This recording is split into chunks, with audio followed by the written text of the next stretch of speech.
Salut à tous, bienvenue si vous nous rejoignez sur la nouvelle station des francophones d'Israël, Studio Kalita, www.studiokalita.com.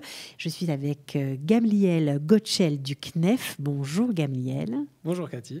Alors c'est sympa comme tout d'être venu jusqu'à nous. Alors je précise, vous êtes directeur du Centre d'information et d'orientation du CNEF. Donc vous aidez les jeunes et les moins jeunes qui ont terminé leur diplôme à venir poursuivre leur cursus ici ou alors à faire le meilleur parcours possible. Exactement, on les accompagne dans leur démarche en arrivant ici. D'accord.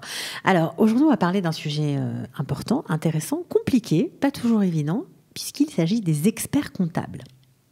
Alors, qu'est-ce qui se passe? À quel moment pour un expert comptable, alors qu'il soit étudiant ou qu'il ait terminé ses études, qu'il soit vraiment officiellement diplômé d'expertise comptable en France, faut-il venir? C'est une très bonne question parce que au niveau de l'expertise comptable en Israël, il faut comprendre qu'il y a 15 examens à passer pour devenir expert comptable et ensuite faire 2 ans de stage pour avoir son titre définitif. 2 ans de stage rémunéré? Ouais, le SMIC. Le SMIC, d'accord. Voilà. Donc 15 examens plus le stage. Ok. En France, c'est un peu différent. Ouais, en France, c'est différent. Et donc, selon le moment où on se trouve en France dans le cadre de ses études d'expert comptable, alors il y a peut-être des moments plus appropriés pour venir. Alors justement, en France, on sait qu'il existe 3 phases dans l'accession au diplôme complet de l'expertise comptable. Il y a le DCG, il y a le DSG et il y a le DEC. Alors, est-ce que vous pouvez nous détailler un petit peu de quoi il s'agit? Bon, le DCG, c'est 3 ans, c'est diplôme de comptabilité générale. Le DSCG, c'est en 5 ans, c'est diplôme supérieur de comptabilité générale. Et ensuite, le DEC, diplôme d'expertise comptable. Donc là, c'est au bout de 8 ans. C'est après 8 ans, parce qu'il y a les 3 ans de stage obligatoire. Donc, on peut venir ce qui est important de savoir, c'est qu'on peut venir à chaque moment.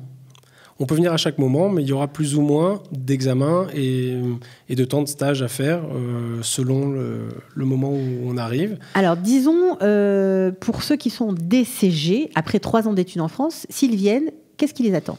Alors, qu'est-ce qui les attend? C'est assez dur parce que c'est presque tout recommencer à zéro. C'est-à-dire qu'au lieu de passer les 15 examens pour devenir expert comptable, ils doivent en Israël, ils doivent passer 13 examens. Maintenant, et ensuite donc leurs 3 ans d'études ne leur donnent droit à une exemption que de 2 matières. Exactement. Donc il leur reste 13 examens à passer en hébreu. En hébreu. Pas facile. C'est pas évident.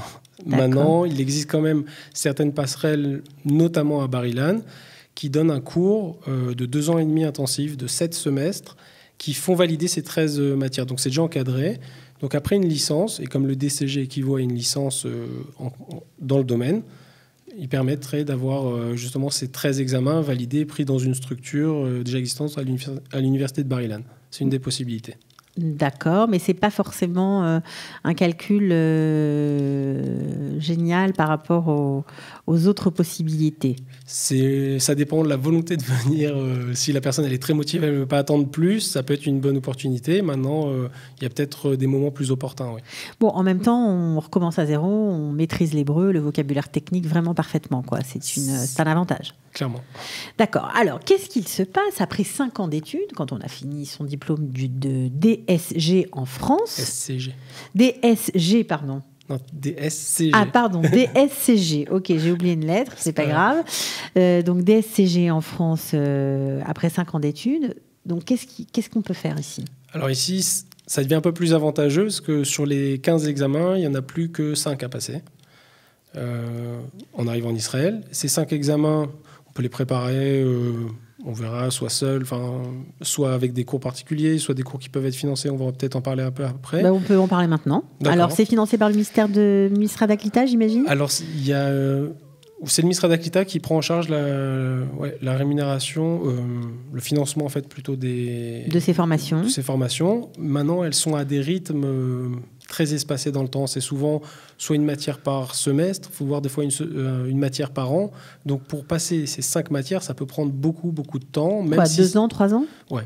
Ah oui, donc c'est parce que le temps qu'il y ait suffisamment de candidats, qu'ils ouvrent le cours, etc., ça peut prendre beaucoup de temps. Et donc c'est des problématiques. Ils ne peuvent pas ouvrir un cours pour une personne. Donc c'est pour ça que les gens préfèrent parfois prendre des cours particuliers pour accéder aux sessions en hébreu, et comme les Israéliens en fait. Exactement. Ça marche, ça? C'est pas trop compliqué pour... Les examens sont durs. Même pour les Israéliens, c'est des examens qui sont difficiles. Par exemple, sur les taxes, il y a les taxes 1, taxe 2. Les Israéliens, ils le passent, ces 2 matières, en 1 an. Donc, pour un Olé Hadash, même avec la langue, etc., il va falloir prendre son temps quand même pour étudier et se dire que c'est pas évident. C'est des matières qui seront obligatoirement nécessaires à passer pour ces équivalences, mais ça prend du temps. On peut se préparer de France? Bonne question. J'ai entendu, je suis pas sûr, mais j'ai entendu qu'il y avait des volontés de l'agence juive de créer des cours pour préparer à ces examens, ou au moins l'une des matières commençait à déjà s'y préparer. Déjà en faire alléger, on va dire, le processus. Je ne sais pas si ça a eu lieu, si ça s'est mis en place ou pas, ou peut-être une session a déjà été faite. En tout cas, si vous nous écoutez, renseignez-vous auprès de l'agence juive. Et puis vous pouvez aussi, bien sûr, contacter Gabriel Gotchel via le CNEF. Alors, on n'a pas parlé de la dernière étape, ceux qui sont déjà experts comptables.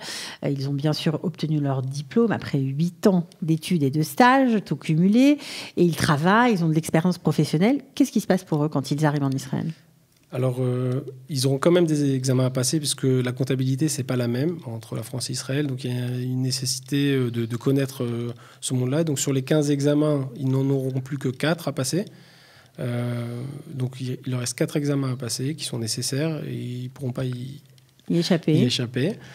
Et puis, ils ont, selon leur expérience, entre 2 ans et 2 mois de stage. Enfin, ou entre 2 mois et 2 ans de stage, selon s'ils sont tout fraîchement diplômés ou s'ils ont plus que 2 ans, 3 ans et autres stages. Ça sera l'ordre des experts comptables israéliens qui définira la durée stage au regard de la durée d'expérience qui existe en Israël. Alors, ils ont fait en France, pardon. Il y a quelques années, quand on était expert comptable, on se disait mais jamais je pourrais faire mon alias, c'est trop compliqué, c'est trop dur. Est-ce qu'il y a, ça change? Est-ce que ça change? Est-ce qu'il y a de plus en plus d'experts comptables qui arrivent? J'en vois pas beaucoup. Je sais qu'il y en a beaucoup qui aimeraient venir parce qu'il y a des groupes Facebook où il y a pas mal de gens potentiellement demandeurs, intéressés. Mais il y a toujours... Bon, je ne parle même pas du cap de la rémunération, mais c'est le cap de la langue, le problème administratif, le problème des premières années, parce que ça peut prendre 2-3 ans avant de pouvoir valider ces examens entre l'hébreu et passer des examens en hébreu. Ça prend quand même du temps. Et cette période de transition, elle est plus longue, j'imagine, que ce qui peut se passer avec d'autres professions. Même s'il faut toujours prévoir un temps d'alia. Mais pourtant, vous avez parlé tout à l'heure d'examens payés, pris en charge, en tout cas par des formations pour passer les examens pris en charge par le ministère d'Aklita, le ministère de l'Alia et de l'Intégration. Mais c'est fait en français ou c'est fait en hébreu? C'est en hébreu. C'est en hébreu, mais en ivrit kala, quoi, peut-être. Ouais, c'est de l'hébreu adapté au Olim. C'est un cours pour les Olim, mais il va falloir quand même connaître les bases. Souvent, les Français n'ont pas la langue de base, donc ça prend d'abord le temps de la langue pour ensuite rentrer dans les langages spécifiques. Donc en fait, si je résume ce que vous nous avez dit, que le problème, c'est qu'il y avait un temps de latence parce qu'il n'y avait pas toujours la demande des experts comptables n'était pas groupée. Exactement. Si les experts comptables se regroupent déjà dès la France et peut-être se tournent vers vous, le CNEF, pour constituer, on va dire, un groupe de gens qui sont au même niveau d'études, évidemment, et ont le même nombre d'examens à passer, est-ce que vous pourrez les aider avec le ministère d'Aklita pour mettre en place une formation et que ça ne traîne pas en longueur et qu'ils puissent vite passer leurs examens et travailler ici? Je pense que c'est largement faisable. Si on a un petit groupe, ils seront prêts à ouvrir un cours et après on verra le rythme. Et je pense que c'est quelque chose qui est faisable. Alors, un petit groupe, ça veut dire quoi? 5 experts comptables? 10? Je pense qu'ils peuvent ouvrir 10. Entre 8 et 10, ouais. D'accord. Bon, écoutez, si vous nous écoutez, vous êtes en France, au Luxembourg, en Suisse ou ailleurs, vous êtes expert comptable, vous avez envie de venir faire votre alia, vous pensez que c'est impossible, mais vous vous trompez.